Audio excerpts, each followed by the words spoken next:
Ladies and gentlemen, we have an alert in the chess world. I think today, October 14th, 2022, not only have we seen the greatest chess game of this year, this might be the greatest chess game of the last decade, of the 21st century, and you can go beyond that. This is not clickbait. This was one of the most breathtaking games I've ever seen. I was going to make this video 2 hours ago because I saw the game get played, but I had a call and then I had to go to the gym. And then I had to run with my wife. I was actually trying to skip all of those things to just stay home and make this recap. You see, I haven't even changed out of my workout clothes. I got a shower after this. Just be lucky that you just feel lucky you're not in this room right now, all right? Because I've been working out for about 90 minutes. Not to flex, by the way. You really should go get some exercise, get some fresh air. Seriously, life is a beautiful thing. This game was a beautiful thing. I'm in an amazing mood. You're going to be in an amazing mood if you're not right now, because at the end of this video, it's just going to take your breath away. All right, we are in an online game played at the AIM Chess Rapid. All right, there's this long chess tour called the Meltwater Champions Chess Tour with some of the world's best players. Shahryar Mamedov from Azerbaijan and Anish Giri. These are both top 10 best chess players in the world. And the game begins with d4. All right, knight f6. And Mamedov plays the move knight c3, which is already kind of a non-traditional approach, right? I mean, at the highest level of the game, we have Londons, we have this, and we have c4. Mamedov plays knight c3. This is a very clear indication to black that your next move is bishop f4, and you're going to play the Jobava London system, okay? Because otherwise, you would have just played bishop f4 right away, and I guess Mamedov just didn't want something like this, which is a very reasonable way to play against the London if you've played knight f6. This forces black really to play d5, because if you don't, then now we're in a French defense or something like that, right? So we have d5, bishop f4, and now black has many lines. The sharpest one by far is the immediate c5. But then there are many sharp lines like e4 or e3. Black can also develop the bishop this way, and there are some very sharp lines. And he's just sort of plays the, all right, white is playing a goofy opening, so I'm going to do my thing, and he's going to overextend, and then I'm going to win variation. It's a very long name. Now I can see there's going to be a YouTube comment. Somebody's going to like quote me and then write, actually, that's my favorite variation. I'm on to you. I'm on to you. All right, so we have knight b5. This is really the idea of the Jobava London. In a nutshell, it's mildly insulting to your opponent, but you basically think that they will not see that you are threatening knight takes c7, which simply wins a lot of material. That's, of course, a joke. Black plays the move knight a6, and black's next move will kick out white and send the knight back here, and white sort of argues that this knight on a6 is stupidly placed, because normally that knight is like standing behind the c-pawn after the c-pawn comes out here. All right, e3, bishop e7. Normal stuff. Could Anish have played c6? Yes. Does Anish not want to do that because maybe he wants to do this in one? Sure. Now here, any normal player just plays the move knight to f3, bishop d3, and castle. Something like this, bishop e2, and so on. But Mamedov plays the move h4. Now, believe it or not, after knight to f3 and castles, the best move for white, according to the engine, is h4. Which is absurd. So the game actually transposes to that position. Okay, it gets to that position via a different move order. Why is this the best move? Well, because normally you want to play h3, and what that does is it prevents the move knight to h5, okay? Because the black knight wants to win the white bishop, because the knight is slightly better than a bishop, now the bishop runs away. But the move h4 is an indication of nasty things to come. h4 is a provocation of elite levels. The move h4 is an indication that you do not just want to save your bishop, it is that you want to take the soul of the enemy bishop, okay? So you are playing h4 because in the future you would like h5, h6, g4, and so on. Now, it is long overdue. The black pawn kicks out white's knight, and black here has played a handful of moves. Black has chased the bishop anyway, and then played a move like c5, counterattacking. Black can also play f5, stopping g4. But black has also played c5 in this position, which attacks the center. Black has also said, you know what, my knight is dumb. I'm going to reroute it, and then I'm going to attack like this. Anish Giri plays the move queen b6. Queen b6 attacks the pawn on b2, and white can defend this pawn by defending it with the rook, or by disallowing its capture with the incredible move a3. a3 is not like a shocking move, but it prevents queen takes b2 because it covers that square, and now this is a very fun way to trap an enemy queen, which got its hand caught in the cookie jar. This is not how this game ended, okay? Trust me, we are not close to that just yet. So a3 is a nice way to defend, and now black plays the move c5. So far, so good. So far, this game doesn't have immortal game written on it. We've just played 9 moves each. The evaluation is plus 0.2. But that is the beautiful thing about immortal games. They begin out of nowhere, they are chaotically beautiful, and they are so sudden. And they are so complicated. And they are so wrong and so deviant, but so right. And so in this position, rather than developing, Mamedyarov plays bishop takes knight, which under all circumstances doesn't make any freaking sense. Why would you trade your light squared bishop when a bunch of your pawns, 6 out of 8, stand on the wrong color square? When you trade a light squared bishop, you want to replace your light squares. He doesn't have that going for him at all, and after queen a6, he can't even castle. He was never interested in castling. h5. Now, black here could disregard this, but if black just sort of plays their own moves, this is going to be annoying, because then you're going to get knight e5 and bishop g5. So rather than letting white dominate the dark squares and prevent the king from moving here and potentially isolating a pawn on h7 as a long-term liability, black plays h6 himself. Well, now white's attack is certainly thwarted, right? I mean, you can't really do anything here. You're not going to go g4 because that just hangs a pawn.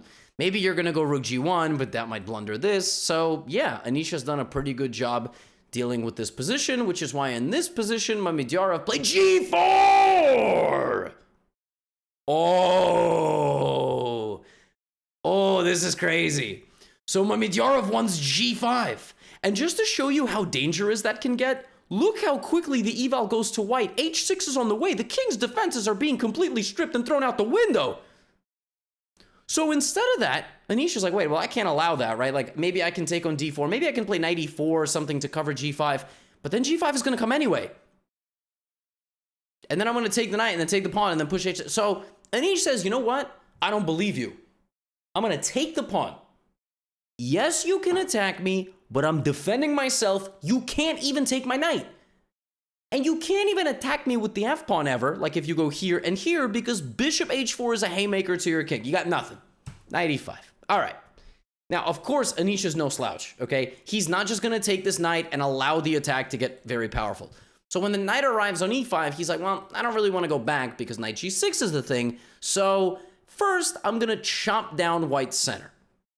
Makes sense, okay? White can take with the pawn or the queen. The queen is certainly an option with the intention of getting down this way, but after this, you sort of feel like you got stuck. You can't move your knight, you can't move your queen. The computer doesn't think it's losing, but as a human, this doesn't look super promising, so that doesn't make any sense for white. Instead, he does this, and the question, once again, is posed to the black position, what to do about the knight. Now, again, if Anish takes, the bishop arrives, this attack is very annoying for black.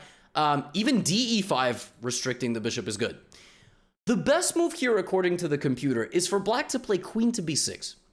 Completely ignoring this knight, like knight takes g4, you just take back, and there's basically no attack. Queen d4 defends this, and there's nothing. And not to mention, queen d4 also attacks b2. So if white goes here, in the future, black might take this pawn and then this pawn. Just grab the house on the queen side and the white king is not going to get the safety. But Anish doesn't find queen b6 and instead goes bishop f6. The idea of bishop f6 is that, yeah, you can take me here, but whatever you take with next, you know who shows up? The bishop in the corner hits whatever piece arrives there. Doesn't matter if it's rook or queen, and then the bishop hangs over here. So it's a very interesting idea. Or so Anish thought. Because in this position, Shahryar Mamedyarov does not, in fact, take the knight with the knight. He takes the knight with the rook. Now I'm just going to back up for a moment. Here, he sacrificed a pawn. Here, he sacrifices a rook. He gets the pawn back, and now he has various bad intentions, but we are far from mate. We are far from it. Yes, white has an advantage, but Anish plays the best move, b5, a very powerful counter-attacking measure. The point is that white wants to play b4, and look how different the position is if white actually successfully plays the move b4. This cannot be taken, and the queen is going to arrive on the shores very quickly. Okay, you go here, rook b8 arrives, queen a4 is hitting this pawn. The white king is actually in a lot of danger. This attack over here for white is deceiving. So, if the move b5 arrives, right, and b4 is coming, white needs to act now. And I'm not talking about creating absent-minded threats on the rook as black continues to barge in. White plays the move, bishop takes h6. Now, some of you watching this might go, oh, that's an easy tactic, right? That's not even a tactic. That's just, they can't take me. Yeah, but there's no threat, right?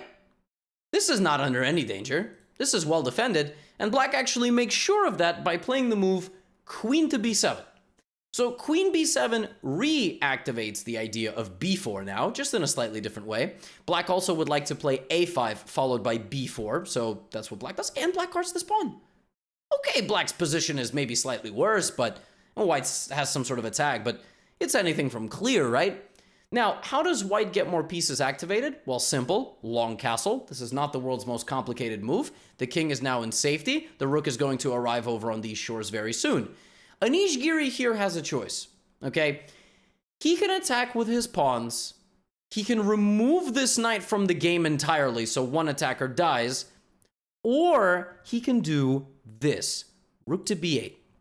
Now, the idea of rook b8 is obviously that you would like to play the move b4, right? And if the b file ever opens, the queen and the rook barrel down to the white king. But Anish was like, why would I play rook b8, right? That doesn't make any sense when I can play a5. That move makes way more sense because I'm going to play b4 and then my rook is going to get in over here. Why would I put my rook behind my queen that's just staring into the pawn? Well, what Anish hadn't realized was that he was playing a man who was about to play the best game of his life. And that man sacrificed his knight next. What? But that doesn't make sense, because if you take that, there's no mate. You're deflecting a defender. But from what? There's still this. Now, Anish must take, just so you understand. Anish cannot play rook b8. That just wouldn't work. White can just defend and then keep attacking. So Anish is like, I don't get it. I'm going to take. He sacrificed a pawn, a rook, and a knight. And now we can add another piece to that collection. He sacrifices the bishop. What? But he just takes. White is too slow to get checkmate here. Black is just playing rook a7. That was another part of Anish's idea. When Anish played the move a5, he knew if his queen ever left, the rook would guard the king from a distance. That's the entire purpose of having a rook. So it doesn't need to stand in front of the king. It can guard it from a distance. Okay? Anish is playing all the logical moves. h6, rook a7. What I think Anish overlooked is that white does not need to take the bishop yet. White could take and then do this and then hang out and try to get this and get mate, and it's very scary, no doubt about it. In fact, the position is losing here for black unless black goes here and sacrifices the rook for the knight. This knight is a 5.5 point knight. It's so powerful. And rook h1 is simply unstoppable here. That's probably what Anish thought was going to happen. But Mamedyarov plays rook h1. The joker card of the attack has been revealed. The h-pawn was never going to take the bishop. The h-pawn needed a boost. White threatens mate in 2. h7, knight g6. The king is smothered to death in the corner of the board with a full army of pieces around. That is 25 points of material rendered useless. Oh my goodness. Rook h1 and h7 is on the way. The only move here that does not lose for black on the spot is rook to f6 with the unbelievable defensive responsibility to sacrifice the rook for the knight on that square, but simultaneously sacrifice the rook. And now the black queen sneaks in, and white needs to trade into a winning endgame. This is now the only way white has to win. It's still winning for white, but it's the only way white can win. Rook f6, rook h6. Anisha's like, that's losing. I might as well go out with a bang. Rook f2. But where is the bang? Where is it? h7. We know that if the king goes this way, there's mate. But what about here? He sacrifices his queen. He sacrifices his queen. He makes a new one. He gives a check. The black king must now step away from the rook, otherwise he will be forcefully removed. The rook is now gone. White is now up 1 point of material. And after one more check and a very simple retreat back, attacking the rook with the bishop hanging, the white rook ready to infiltrate at a moment's notice, Anish Giri resigned this game. Shahryar Mamedyarov just played a modern immortal. He sacrificed one pawn. He sacrificed one rook. He sacrificed one knight, one bishop, and at the end of it, he sacrificed his queen. This was one of the most incredible chess games I have ever seen in my life. It was a pleasure to share it with you. I will now go take my shower. I hope both of these players got to shower afterwards, and for very different reasons. They probably listened to very different types of music in that shower. And what more to say? Sometimes you just have to sit back and look up at the stars or the chessboard and go, wow. I'll see you in the next video. Get out of here.